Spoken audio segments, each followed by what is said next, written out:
Why are northern youths celebrating Buhari's demise? These ones are even shouting, Buhari is gone, he remains Tinubu.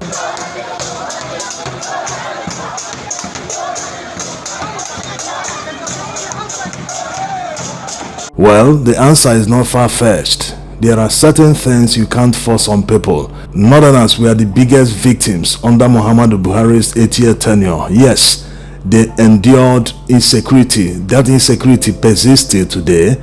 They endured many issues. Unlike in 2010, when Yaradua passed, Nigerians were thrown into mourning. Serious one at that, from the deepest part of the south to the furthest part of the north. Is it the east? Is it the west? Everywhere was thrown into mourning when Yaradua passed because he was genuinely loved. The first president in Nigeria's history to reduce the price of petrol on his own. It wasn't as if NLC or other labor unions mounted pressure on him. He reduced it on his own just to show his empathy. This was a man who accepted nationwide that the election that brought him to power was seriously flawed. And he started out by showing empathy to Nigerian people's sufferings. But here we are, Muhammadu Buhari was elected on the premise that he will solve insecurity because he was a general. Yes, he was elected to stop corruption, but all these festered under his administration. So you can't force these on people. When someone is genuinely loved, that will show, especially when he has passed. But when he is not loved, when he punished people when he was alive, when he introduced serious suffering, when he brought hardship and everything negative to the lives of people, it will show when he passes. Just like Nigerians had street parties when Sani Abacha passed. It's almost like the same. And political jobbers wanted to use this to score a political point, trying to paint it as if there's a section of the country that are celebrating the passing of Muhammadu Buhari, but in their backyard in the north, people were celebrating in Kano, in Katsina, in many parts of the north.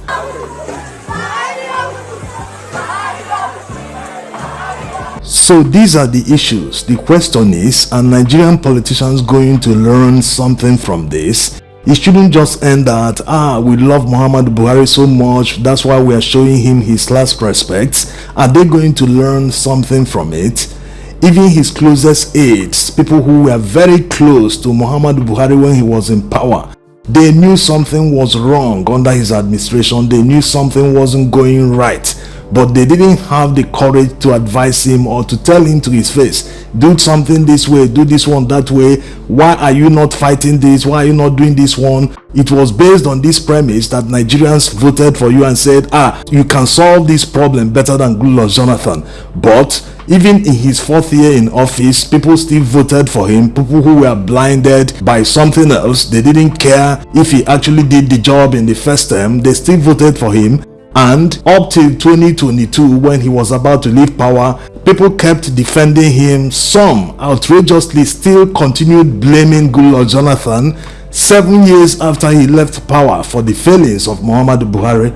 This one used to defend him. He was one of his closest aides. He's still defending him now. That's why they say it's better to keep mute instead of making controversial statements or making a fool of yourself. Always had his medicals in London, even when he was not in office.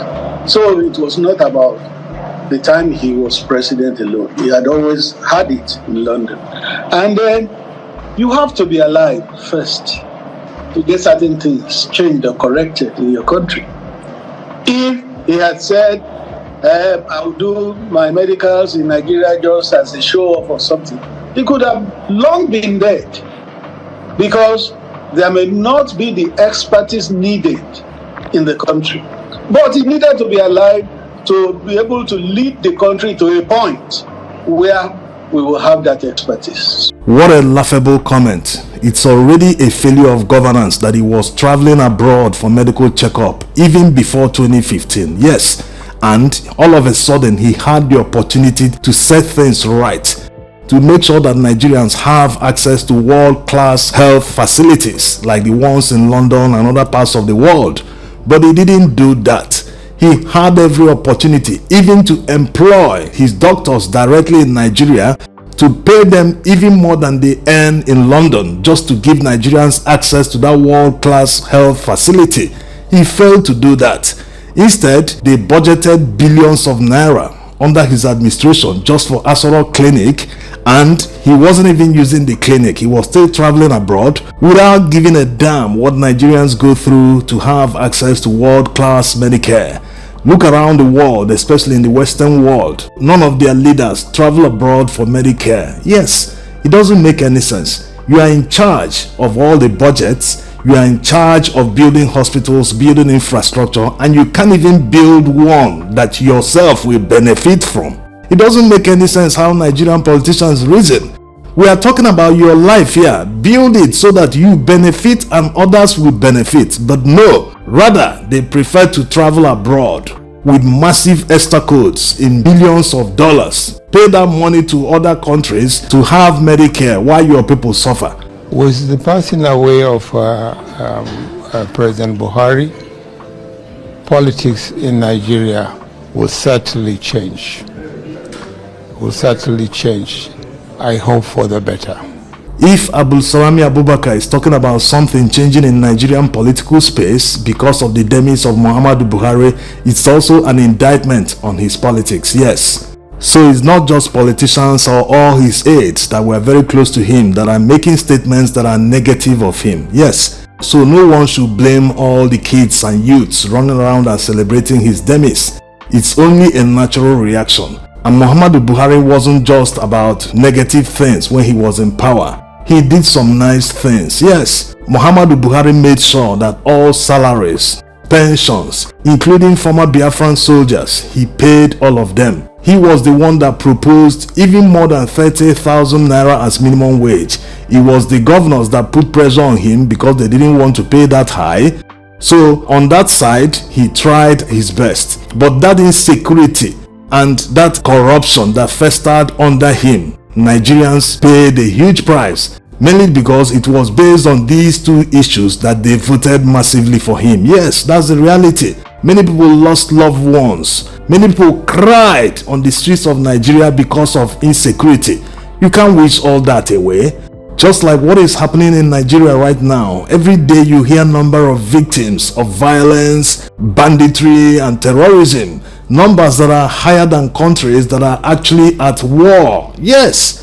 And when something happens in future, people expect Nigerians to start mourning. No, it's only natural that they react naturally. Yes, every action begets reaction. If you want Nigerians to mourn you and respect you when something happens, then use the opportunity you have now to do all the right things. Not punish Nigerians at every turn as if they did something to you personally.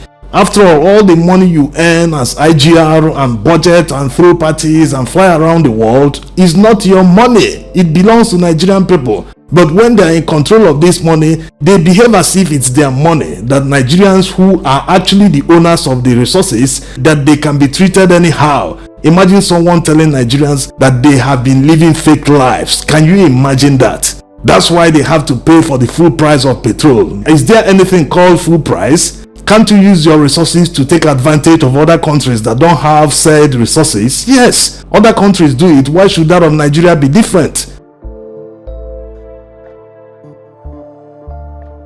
Now to the main point of this video. Some Nigerians have been spreading conspiracies that Muhammadu Buhari, we know that Nigerians elected in 2015, passed on in 2017, that the one that completed his term and the one that passed recently was a clone. How laughable. No reasonable person should believe this. But you know, when conspiracies start, they start pointing at evidence, start saying this, start saying that. At some point, they even claim this particular one came from Sudan. So it's just an insane conspiracy theory. The reason we are mentioning this in the first place is because it has now gone into the streets of Nigeria. Yes, it's no longer just online. Many people discuss this even in markets, in many places, and they seem to believe what they are saying. They attribute a lot of technological know-how to these people who can even clone someone. The people that discovered cloning can't do that perfectly, and people just believe that somehow they did it to Muhammadu Buhari. That's not possible.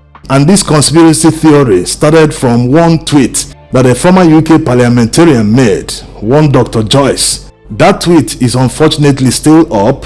When you click on it, you will see another link he linked below. You can see this. And when you click on that link, you will see where he wrote a lot of stories. And in the end of the article, he wrote many articles. The very last one, you can see it here. He eventually, at the end of the day, accepted that Muhammadu Buhari wasn't dead. So the main source of the conspiracy accepted later that he was misinformed, that all the sources he got were wrong, that he wasn't actually dead.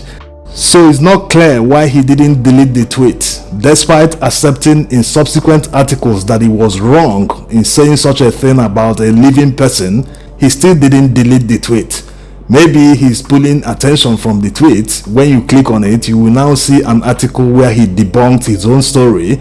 Anyway, the major lesson from what is going on in Nigeria right now, and to quote what Abu Salami Abubakar said in that interview with Channels TV, is the fact that Nigerians should learn from what is going on, not just politicians. Yes, people that vote based on ethnicity or religion, they should have a rethink. The fact that your brother is in power doesn't necessarily mean that all the roads in your community will be paved with gold, that your community wouldn't experience any form of insecurity. No. What Nigerians must focus on is the person that can do the job, not the fact that this person is my brother or my relative or my townsman or my ethnic man. No.